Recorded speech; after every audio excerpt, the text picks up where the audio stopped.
यार मोहम्मद को फांसी की सजा सुना दी गई और 1 हफ्ते के बाद उसे फांसी होनी थी। फांसी से कुछ लम्हे पहले यार मोहम्मद रो रहा था तो जज ने उसे रोते हुए देख लिया। जज ने उससे कहा, मौत के खौफ से रो रहे हो? तो यार मोहम्मद ने कहा, मैं मौत से नहीं डरता, रो मैं इस बात पर रहा हूं कि पिछले दिनों मैंने एक बैंक में डाका डाला था और वहां से 5 करोड़ और 60 लाख रुपए लूटे थे। पैसे घर आकर मैंने एक पुराने मॉडल की टीवी के अंदर रख दिए थे और ये बात मैंने घर के किसी फर्द को नहीं बताई, हत्ता कि अपनी बीवी तक को नहीं बताई।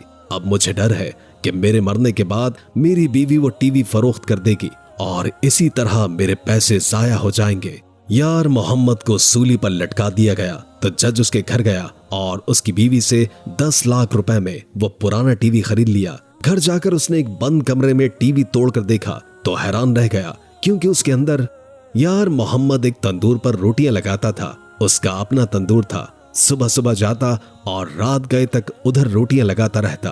यार मोहम्मद की बीवी उस पर बहुत खफा थी कि तुम घर और मुझे और बच्चों को वक्त नहीं देते, सुबह घर से निकलते हो और रात को आते हो, ऐसे तो नहीं चलेगा। मुझे बहुत खौफ महसूस होता है क्योंकि बच्चे अभी बहुत छोटे हैं।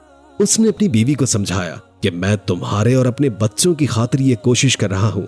अभी मेरे जिस्म में ताकत बाकी है, मैं इस वक्त मेहनत मजदूरी करके रोजी कमा सकता हूँ, लेकिन जब मैं बूढ़ा हो जाऊंगा तो मुझसे ये काम इतने लंबे अरसे तक नहीं होगा। मैं कोशिश कर रहा हूँ कि बच्चों के मुस्तकबिल की खातिर कुछ पैसे इकट्ठा कर लूं ताकि उनकी पढ़ाई और मुस्तकबिल में होने वाले अखराजात पूरे हो सके।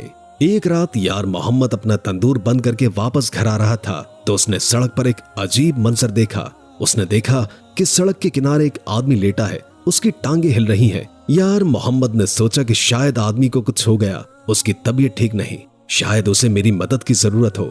मगर जैसे ही आदमी के करीब गया तो उसकी रूह लरज उठी क्योंकि आदमी के मुंह से खून बह रहा था। उसके सीने में किसी ने खंजर घोंप दिया था। आदमी मुंह से कुछ बोलने की कोशिश कर रहा था मगर अल्फाज उसका साथ नहीं दे रहे थे, उसके होंठ कांप रहे थे। यार मोहम्मद उस आदमी की मदद करना चाहता था। उसने हिम्मत करके उसके सीने से वो खंजर निकाला और फिर आदमी को सहारा देकर उठाना चाहा कि वहां पर पुलिस की गाड़ी गुजरी। पुलिस वालों ने यार मोहम्मद को इस हालत में देखा कि उसके हाथ में खून से लथपथ खंजर था और आदमी उसके सामने पड़ा था। यार मोहम्मद की बदकिस्मती ये थी कि उस आदमी की जान उसकी गोद में ही निकल गई। पुलिस गाड़ी से उतरी और फौरन यार मोहम्मद को गिरफ्तार कर लिया। वो चीखता रहा, चिल्लाता रहा कि मैं तो इस शख्स की मदद कर रहा था, लेकिन उन्होंने उसकी कोई बात नहीं सुनी और किसी बात पर यकीन नहीं किया और उसे पकड़ते हुए गाड़ी में डाला और सीधा जेल ले गए। लाश वरसा के हवाले कर दी गई और यार मोहम्मद को 302 के केस में जेल में डाल दिया।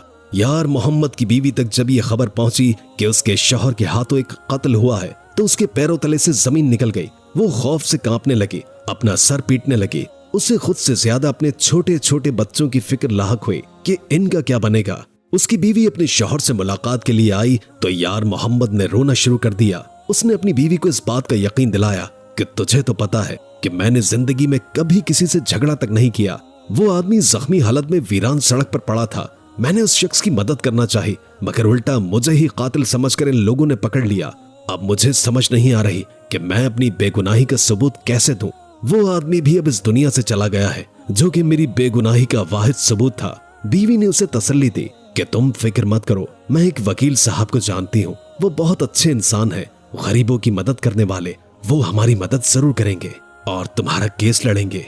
यार मोहम्मद की बीवी वकील साहब के घर गई। वकील साहब ने उसकी पूरी कहानी सुनी और उसे इस बात का यकीन दिलाया कि मैं तुम्हारे शौहर का केस लड़ूंगा मुफ्त में, किसी मुआवजे के बगैर। कुछ अरसे के बाद यार मोहम्मद की अदालत में पेशी हुई तो जज साहब ने वकील के दलाइल सुने। वकील साहब ने जज को कायल करने की कोशिश की और सारी हकीकत उन्हें बता दी मगर बदकिस्मती से तमाम सबूत यार मोहम्मद के खिलाफ ही जा रहे थे।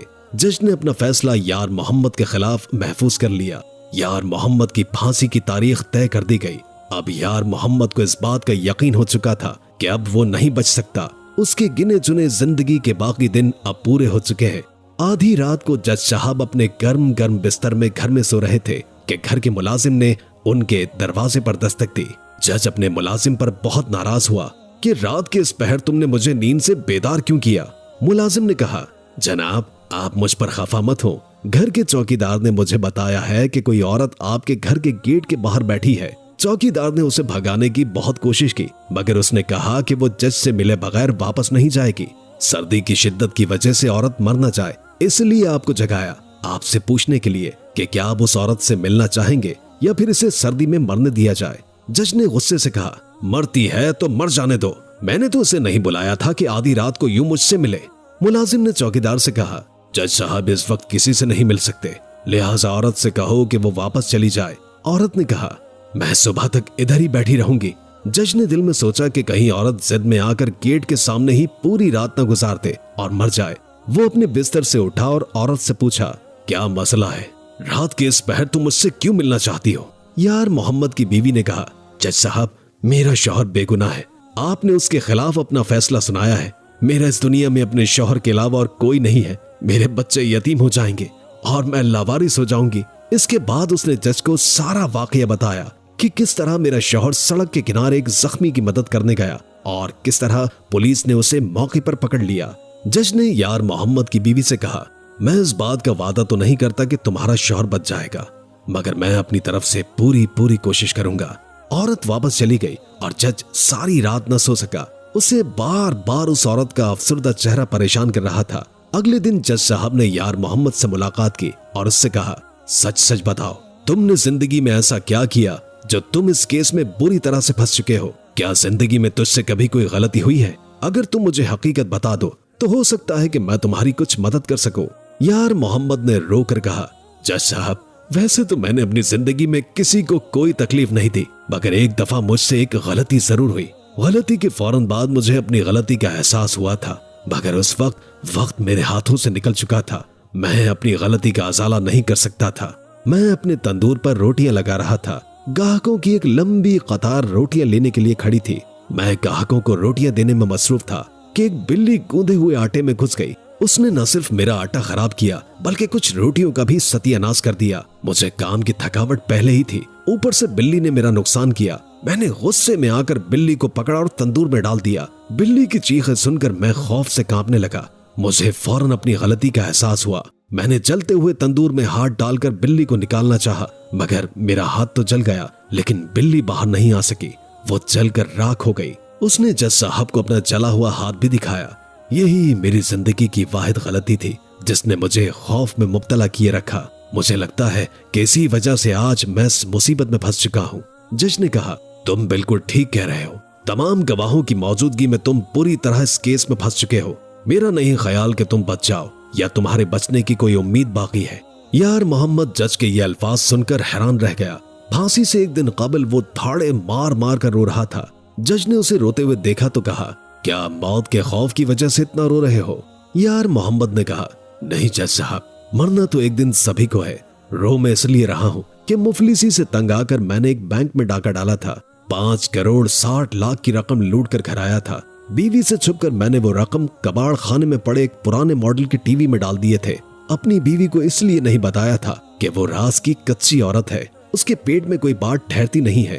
अब जबकि मुझे थोड़ी ही देर में फांसी होने वाली है तो मुझे इतना वक्त भी नहीं दिया जा रहा कि मैं अपनी बीवी को बता सकूं कि वो पुराना टीवी हमारे लिए कितना अहम है। वो उसे तोड़कर उसमें से पैसे निकाल ले। जज ने कहा, तुम फिक्र मत करो, तुम्हारा ये काम मैं खुद कर दूंगा। अब इतनी मदद तो मैं तुम्हारी कर ही सकता हूँ।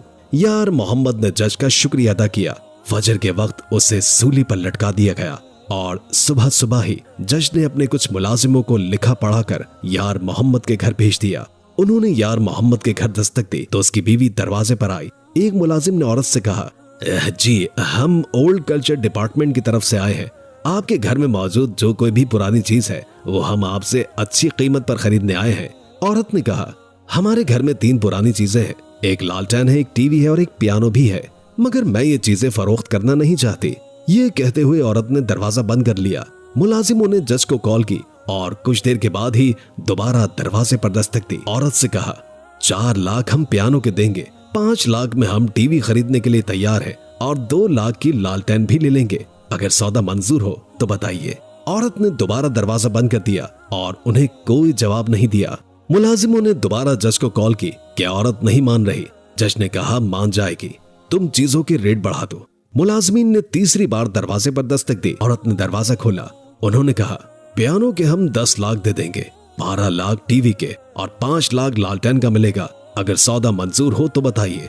औरत ने कहा, ठीक है, मुझे सौदा मंजूर है, मगर पहले पैसे, फिर चीजें आपके हवाले करूंगी। मुलाजिमों ने औरत को 27 लाख रुपए अदा किए और पियानो, लालटेन और टीवी लेकर आ गए और जज के हवाले कर दिया। जज ने लालटेन और पियानो मुलाजमीन को दे दिए और टीवी लेकर बंद कमरे में उसे तोड़ना शुरू किया, मगर उसकी हैरत की इंतहा न रही जब उसने देखा कि टीवी की स्क्रीन के पीछे 2 मरे हुए चूहे पड़े हैं। जज अपना सर पकड़कर उधर ही बैठ गया और दिल में सोचा, मरने वाले यार मोहम्मद ने मरते वक्त मुझे चूना लगा दिया और अपनी बीवी और बच्चों के लिए सारी उम्र के खर्चे का बंदोबस्त कर लिया।